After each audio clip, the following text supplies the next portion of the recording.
சமூகம் டிவியினுடைய நேர்கள் அனைவருக்கும் அன்பான வணக்கம். இன்றைய தினமும் சமூகம் டிவியினுடைய மற்றும் ஒரு ஆய்வு பகுதியினூடாக இணைந்திருக்கிறோம். இன்றைய இந்த ஆய்வு பகுதியில் என்ன பார்க்க இருக்கிறோம் அப்படின்னு சொன்னால், 50 வருட காலமாக சிரியாவில் நடைபெற்று வந்த ஆட்சியானது முடிவுக்கு வந்திருக்கிறது. ஒரு கிளர்ச்சியாளர் குழு முன்னெடுத்த உள்நாட்டு போரை தொடர்ந்து இந்த 50 ஆண்டுகால ஆட்சி வீழ்ந்திருக்கிறது. இது பற்றித்தான் முழுக்க இன்றைய இந்த ஆய்வு பகுதியில் பார்க்க இருக்கிறோம். நீங்கள் அறிந்திராத பல்வேறு விடயங்களை இன்றைய ஆய்வு பகுதியில் இணைத்திருக்கிறோம்.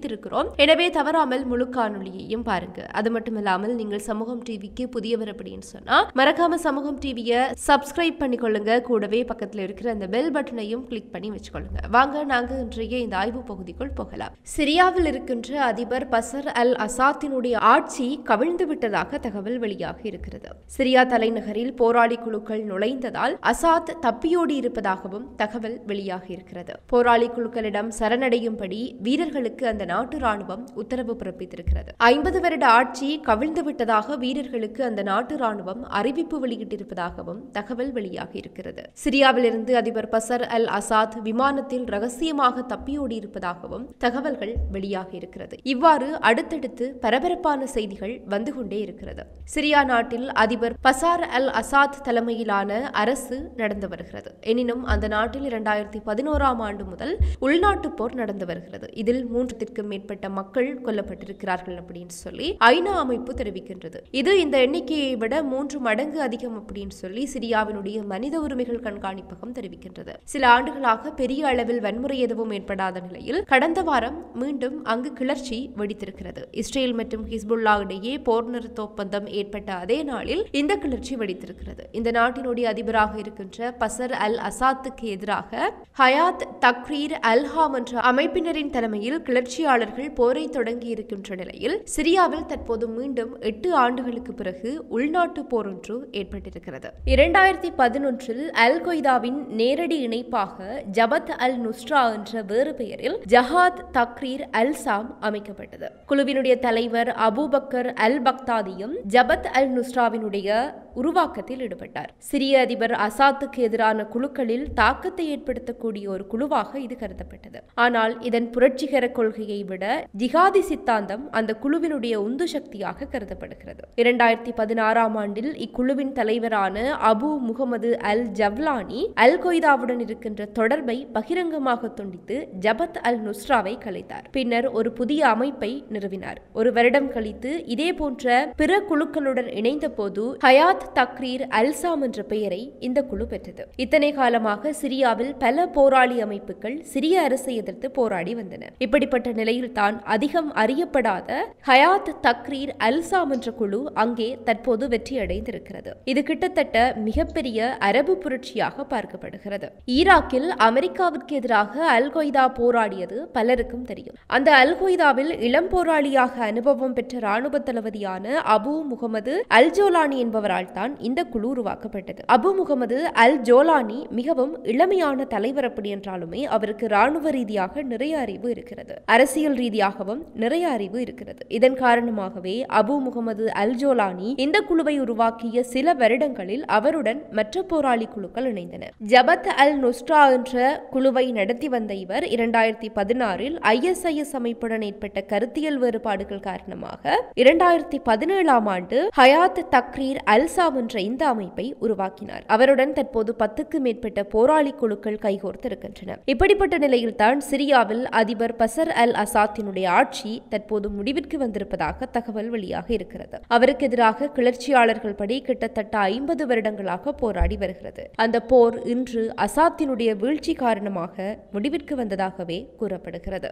மோசமான ஆட்சியாளர் அதிபர் பசார் அல் அசாத் சிரியாவை விட்டு வெளியேறிவிட்டார் அப்படின்னு சொல்லி கூறியிருக்கின்ற கிளர்ச்சி படைகள் நாடு விடுவிக்கப்பட்டது எனவும் அறிவித்திருக்கின்றன. ஒரு இருண்ட சகாப்தத்தின் முடிவு மற்றும் புதிய சகாப்தத்தின் ஆரம்பம் அப்படின்னு சொல்லி டெலிகிராம் செயலியில் ஹயாத் தக்ரீர் அல்சாம் கிளர்ச்சி குழு குறிப்பிட்டிருக்கிறது. இந்த கிளர்ச்சி குழு அதன் தாக்குதலை 1.5 வாரங்களுக்கு முன்பு தொடங்கியதிலிருந்து அவர்கள் சிரியாவினுடைய முக்கிய நகரங்களை தங்கள் கட்டுப்பாட்டின் கீழ் கொண்டு வந்திருக்கிறார்கள். இந்த நிலையில் தலைநகர் டமாஸ்கஸை கைப்பற்றியுள்ளதாகவும் கிளர்ச்சியாளர்கள் அறிவித்திருந்தார்கள். பாதுகாப்பு அமைச்சகம் மற்றும் முக்கிய அரசு அலுவலக அலுவலகங்கள் செயல்படுகின்ற தலைநகர் டமாஸ்கஸினுடைய மையப்பகுதியில் இருக்கின்ற உமையாத் சதுக்கத்தில் கொண்டாட்டங்கள் தொடங்கப்பட்டிருப்பதாகவும் தகவல்கள் வெளியாக இருக்கின்றன. சிரிய பாதுகாப்பு அமைச்சக அதிகாரிகள் டமாஸ்கஸில் இருக்கின்ற தங்கள் தலைமையகத்தில் இருந்து வெளியேறியதாகவும் கூறப்படுகிறது. அசாத்தினுடைய அரை நூற்றாண்டு ஆட்சியில் சிரியாவில் இருந்து இடம்பெயர்ந்த அல்லது சிறையில் அடைக்கப்பட்ட மக்கள் இப்போது தாயகத்திற்கு மீண்டும் வரலாம். இதன் பின்னர் சிரியா ஒரு புதிய சிரியாவாக இருக்கும். இங்கு அனைவருக்கும் அமைதி மற்றும் நீதியும் கிடைக்கப்பெறும் என்று கிளர்ச்சியாளர்கள் தெரிவித்திருக்கிறார்கள். 1970களினுடைய தொடக்கத்திலிருந்து கடந்த 54 ஆண்டுகளாக அசாத் குடும்பம் சிரியாவில் ஆட்சி புரிந்து வந்திருக்கிறது. இதையடுத்து சிரிய அதிபர் பசார் அல் அசாத் டமாஸ்கஸ் நகரை விட்டு விமானத்தின் மூலம் புறப்பட்டதாக ராய்டர்ஸ் செய்தி நிறுவனம் 2 சிரிய அதிகாரிகளை மேற்கோள் காட்டி செய்தி வெளியிட்டிருக்கிறது. அவர் எங்கு சென்றார் என்பது குறித்து இன்னும் தெரியவில்லை என்றும், டமாஸ்கஸ் விமான நிலையத்தில் இருந்து புறப்பட்ட ஒரு தனியார் விமானத்தில் சென்றிருக்கலாம் என்றும், விமானம் புறப்பட்ட பின்னர் விமான நிலையத்தில் இருந்த சிரிய அரசினுடைய பாதுகாப்பு படைகள் வெளியேறியிருக்கின்றன என்றும் the Syrian observatory for human rights தெரிவித்திருக்கிறது. இந்த சிரிய போரில் அதிபர் பசர் அல் அசாத்துக்கு ஆதரவாக ரஷ்யா, ஈரான் களமிறங்கி இருந்தன. கிளர்ச்சியாளர்களை குறிவைத்து ரஷ்யாவினுடைய போர் விமானங்கள் தாக்குதல் நடத்தியிருந்தது. ஈரானும் தன்னுடைய ஆதரவு படைகளை அனுப்பியிருப்பதாகவும் கூறப்பட்டது. இவ்வாறு ரகசிய இடத்தில் சிரிய அதிபர் தஞ்சமடைந்து விட்டார் என்று செய்திகள் வந்து கொண்டிருக்கின்றன. அவர் தனி விமானத்தில் வெளிநாட்டிற்கு தப்பிச் சென்றிருக்கலாம் என்று கூறப்படுகிறது. தலைநகர் சுற்றி வளைக்கப்பட்டதால் அவர் தலைநகரை விட்டு வெளியேறிவிட்டதாக கூறப்படுகிறது. அதோடு அந்த நாட்டு ராணுவத்தினுடைய முக்கிய தலைவர்களும் நாட்டை விட்டு ஓடியிருக்கிறார்கள். போராளி குழுக்களிடம் சரணடையுங்கள், இல்லை நாட்டை விட்டு வெளியேறுங்கள் என்று தன்னுடைய ராணுவ வீரர்களுக்கு சிரிய ராணுவம் உத்தரவிட்டிருப்பதாகவும் கூறப்படுகிறது. கிளர்ச்சியாளர்கள் அமைப்பினுடைய மூத்த தளபதி ஹசன் அப்துல் ஹானி தன்னுடைய வாட்ஸ்அப் பதிவில், டமாஸ்கஸ் நகரத்தை பசர் அல் அசாத்திடமிருந்து விடுவித்ததாக நாங்கள் அறிவிக்கிறோம். உலகம் முழுவதும் இடம்பெயர்ந்த மக்களே, சுதந்திர சிரியா உங்களுக்காக காத்திருக்கிறது என்று தெரிவித்திருக்கிறார். இந்த செய்திகள் ஊடகங்களில் வெளியாகி இருக்கின்றன. இந்த நிலையில் சிரியா அதிபர் பசர் அல் அசாத் தப்பிச் சென்ற விமானம் மாயமாகி இருப்பதாக கூறப்படுகிறது. இதன் காரணமாக பதற்றமும் ஏற்பட்டிருக்கிறது. ரஷ்யா உள்ளிட்ட சில நாடுகள் பயங்கரவாதிகளின் கட்டுப்பாட்டில் சிரியா செல்வது என்பது ஏற்றுக்கொள்ள முடியாதது என கூறி வருகின்ற நிலையில் பதற்றமும் அதிகரித்திருக்கிறது. சிரியாவில் நடைபெற்ற இந்த போருக்கு மிக முக்கிய காரணம் என்ன அப்படின்னு சொன்னா, அங்கு நடக்கின்ற குடும்ப ஆட்சி. 2012ஆம் ஆண்டில் தான் இந்த போர் உக்கிரமாக நடக்க ஆரம்பித்தது. தற்போது மீண்டும் அது உச்சநிலையை அடைந்திருக்கிறது. இந்தியாவை போலவே சிரியாவும் பிரிட்டிஷ் கட்டுப்பாட்டில் தான் இருந்து வந்தது. ஆனால் 1936ஆம் ஆண்டு நாடு குடியரசாக அறிவிக்கப்பட்டது. 1946இல் 2ஆம் உலக போர் காரணமாக அந்த நாடு சுதந்திரம் பெற்றது. அதன் பின்னர் 1950 வரை நிலையில்லாத ஆட்சிகள் நடந்து வந்தது. 1960ஆம் ஆண்டு அங்கு ஒற்றையாட்சி முறை வழக்கத்திற்கு வந்தது. ஹபீஸ் அல் அசாத் ஆட்சியில் நிலையாக உட்கார்ந்தார். மற்ற எதிர்க்கட்சிகள் கலைக்கப்பட்டது. கிட்டத்தட்ட ராணுவ ஆட்சி போலவே அவர் அங்கு ஆட்சியை நடத்தி வந்தார். அப்போது ஆட்சிக்கு எதிராக கலக குரல்கள் வந்து கொண்டே இருந்தது. அவர் சியா பிரிவை சேர்ந்தவர். ஆனால் அங்கு 90% மக்கள் சன்னி பிரிவை சேர்ந்தவர்கள். அரசினுடைய முக்கிய நடவடிக்கை எடுக்கின்ற பொறுப்புகளில் சியா மக்கள் தான் இருந்தார்கள். ஆனால் அதற்கு அடுத்த கட்ட பொறுப்புகளில் சன்னி மக்கள் இருந்தார்கள். அப்போது 1998 தொடக்கத்தில் அவருக்கு உடல்நிலை சரியில்லாமல் போகவே அவருடைய தம்பி ரிபாத்தை ஆட்சியில் அமர வைப்பதற்கு முயற்சிகள் எடுக்கப்பட்டது. ஆனால் ரிபாத் 1983இல் அரசுக்கு எதிராக செயல்பட்டது கண்டுபிடிக்கப்பட்டது. இதையடுத்து அவர் நாடு கடத்தப்பட்டார். பின் ஹபீஸினுடைய முதல் மகன் பசால் ஆட்சியில் அமர ஏற்பாடுகள் செய்யப்பட்டது. இந்த நிலையில் பதவியேற்க இருக்கின்ற சில நாட்களுக்கு முன்பு பசால் கார் விபத்தில் மரணமடைந்தார். மீதமிருந்தது பசர் அல் அசாத் மட்டுமே. பசர் அல் அசாத்திற்கு அரசியல் குறித்து ஒன்றுமே தெரியாது. நன்றாக படித்தவர் என்றாலும் அரசியலில் அவருக்கு எந்த அறிவும் இருக்கவில்லை.